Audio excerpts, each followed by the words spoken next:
right, guys, welcome back to the channel. We definitely appreciate you guys watching. Thank you so much for the support. I got Nick here in the channel with me. We're gonna do a quick video. We're gonna talk about modifying your carry pistol. And with that said, Nick, you want to do a quick intro?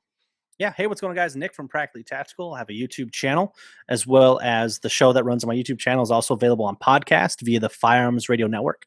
So if you search Practically Tactical on iTunes or Stitcher Radio, you can find Practically Tactical. And Mr. JH6 has been on, I think, 4 shows. So you can catch shows. Most recently, episode 75, Intro to Plate Carriers, with Mr. JH6. Yeah, I actually went to the podcast. Well, a while ago, I was texting to you. We were texting, and it's so much different when you actually listen to the podcast versus watching the video. I never realized how you do the whole editing and you like do all that. I mean, it's really cool, man. So Well, kudos thanks. on that, man. You do a great job. So again, guys, if you haven't subscribed to this channel, I'm gonna put a link down below. And if you, I don't know, if you drive to work or you do something crazy where you need like an hour off, listen to the show because the show is really good. So Nick, you got a bunch of modified guns, man. I do. I have a lot of them, Let's show that Glock 42 especially my first. carry gun. Yeah. Let's do the Glock I 42. don't have my 42 on me. All right, which one you got on you? The 17? I have my Glock 17 right here. That is a true operator gun. Let's talk about it, man. All right, so let's go over the modifications I have in mind. So I have a tin coated barrel. Not only does it look cool, but it actually adds hardness, and I have more parts coated. So I have that done. I have the Frank Proctor Way of the Gun sights on here. Absolutely love them. I have the Glock extended slide stop right there. And then let's see here. I have the Apex competition spring kit in this gun, except the firing pin spring. I kept that stock as it gives a little better trigger reset. I have the OC custom trigger in here. And then I have the OC custom over travel stop in here in the ejector housing, and TLR1, and then stipple video. It's stippled, which you can see a video on my channel on that. Magwell cuts. And it's the compensated model as well, 17C. I think that's all the modifications. From everything that you said, I have no idea. None of the things that you said. Like, they sound really, really cool, though. Hey, all that matters is the gold barrel, right? That's right. That's really cool. As long as you look cool. If I'm a criminal trying to attack you and you pull a gun out with a gold barrel, I'll be like, what the heck? Oh man. But I mean, definitely some of those things is just going to improve your firearm. I mean, it's going to give you a higher capability. The better that your gun is, the more chances that you're going to have to survive a situation, you know. The better size, the better trigger, everything that you have in your gun is just going to improve your chances of survival. I mean, it's just pure combat. You know, if I got a better gun than you, I got an advantage over you. I mean, that's pretty much what you're going for. Yeah, well, I mean, heaven forbid I actually have to use this gun. I mean, obviously, I never want to take a life. Honestly, don't. Right. We use these to save a life, not take a life. But if something were to happen, I want to set myself up best for success.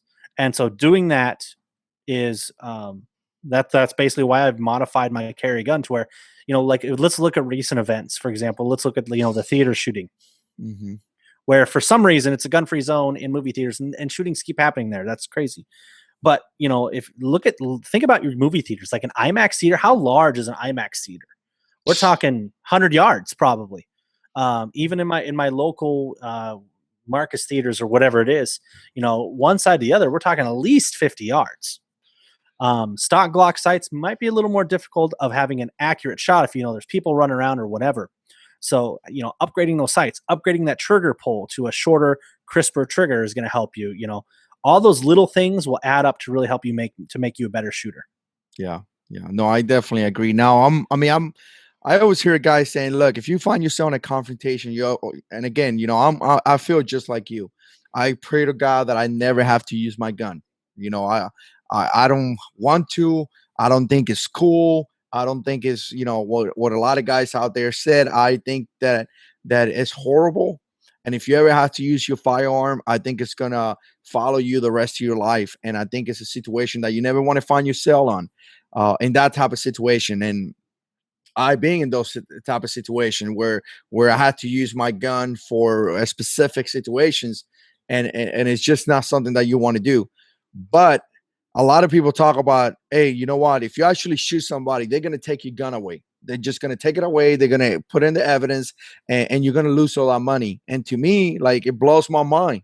Like, like I don't care about losing that money at that moment. I care about my life. I want to survive that situation. So again, if you buy a gun, plus a lot of times you do that little by little. You buy your Glock 17, and then you start working on it little by little.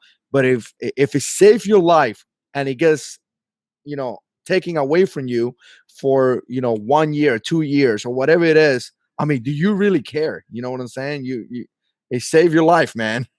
Yeah. I mean, how much would you pay to save your life? Exactly. I mean, That's right there. No, it's it's and again too, I have another Glock 17, so it's okay. I'm already upgrading that one as well. But I think the biggest thing which people are afraid of is people will go, well, the DA is going to come after you, or that gives you reasons for the DA to come after you. So what I want to do is refer people, if I may plug my show, yeah, to episode 63. We did an EDC series, so listeners of my show came on, talked about their EDC with firearms instructors. So I think what a lot of people will say, kind of watching this, is well, if I modify my gun, the DA is going to come after me, or it's going to give them more reasons to come after me. Well, I want to refer people to my show, if that's okay to plug myself there, Jarhead, is to episode 63 of my show. It was during an EDC series, so listeners of the show came on, discussed their EDC, what they carry with the firearms instructor.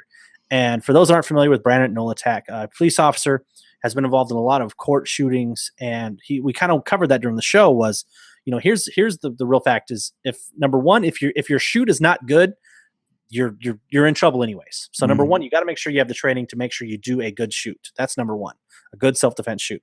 Two is, if it's a good shoot, but the DA is still coming after you, guess what? They're going to come after you for anything. If you didn't train enough, you trained too much, anything that I mean, you may not even have done to your gun, they're going to come after you. That's their job. Their job is to come after you and try to convict you for whatever reason. You know what I'm saying? Yep. So, a lot of it too, people are like, oh, if you modify a trigger, they're come after you. Well, and here's the thing too, if you modify your gun, you need to know the changes that you do to your gun, what they are. So, for example, I know my trigger is exactly 3.1 pounds. It's exactly 3.1 pounds. And then I can articulate why that is. And then basically it knocks the argument away. I have a 3-pound trigger. That's a modified trigger for the fact of, if I ever have to use it, I want to make sure that my shot placement is perfectly on. That way, a possible bystander does not get shot. That I have my shots are accurate, on target, as best as I possibly can. This trigger sets me up for that, so I don't hurt another person. Yep. So there you go. That conversation is out the window. And it's funny, as I looked into that, from the research that I have found, is there's an old shooting case, I believe from the 60s or 70s in New York, to where a person had I think like a J-frame revolver, and a guy was coming after him with a bat. It would have been a good shoot. He cocked it into single action mode. The guy kept coming after him, shot him, perfect shot between the eyes. What he did is he went to the DA and said, I accidentally shot my gun. And it was in single action mode. That was really, the thing that really collapsed him. So number one, you have to make sure your shoot is good. That's the biggest thing. So get the training for that. But then know the modifications that you do to your gun and why you do your gun. And then the biggest thing would be, get a lawyer after something happens. Yeah. So pretty much don't say, yeah, I modify my trigger so I could kill somebody better. Exactly. Like some of the statements that I see, and again, some of the guys are trolls out there, but sometimes you just read some statements that it blows your mind.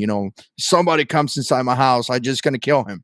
Like, really? You're not gonna identify who he is? You're not gonna follow some type of escalation? You're just gonna kill him? All right. If that happens, that statement is gonna be utilized against you, and you're probably gonna go to jail because you don't know how to talk. You know what I'm saying? So I like the fact that you said that as long as you could justify it, as long as you could articulate why you're doing that, it makes sense. Like that statement that you just made right there. If I'm a guy if I'm a guy that I'm sitting there listening to your case and you tell me exactly what you just said, to me, if I know about guns or not, to me, it makes sense. Like it makes Yeah, sense what you said. You want to yeah, protect people. You just don't want to have a better way to kill people. So that, I mean, exactly, that was very, very exactly. good, man. That, So that's great. But again, people can check out episode 6 or 3. We actually talk a lot about a lot of court cases that he's been involved in, some retaliation, some really interesting stories. But I would check that out. He's been on twice and talks about a lot of court cases on the show. yeah, definitely, definitely. I'll put it. I'm gonna put it down below as well. And I think the biggest thing when it comes to modifying your gun is making sure that you're doing something that it works for you. Don't do things just because it's cool, because everybody's doing it. Do things that it actually is working for you. Things that you actually it's actually gonna improve your quality as your skills as a concealed carrier versus just doing things because you know what I'm saying. Everybody's doing it on YouTube, so I have to do it. Yeah, So exactly. Well, and also make sure it's reliable. You're carrying the gun every single day. It needs to go bang every time you pull the trigger. So make sure it's a reliable product.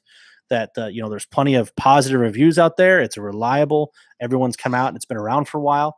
Then put it in your gun and make sure it works for you. But also make sure you can articulate why you put it in your gun and why you modified your gun. all right, cool, cool. All right. Anything else going on, Nick? Anything else you want to plug in or your channel? Uh, Keep working on shows, plugging those out, pumping out videos when I can, and I'm sure you'll be on the show again here shortly. I'm sure it will. All right, guys. As always, check out the description box. I'm gonna put Nick's channel. Go ahead and subscribe to his channel. Go ahead and check out his podcast. He does excellent work. If you like this type of videos, click like, subscribe to this channel. Let me know what you think down in the comments. And as always, guys, God is in control.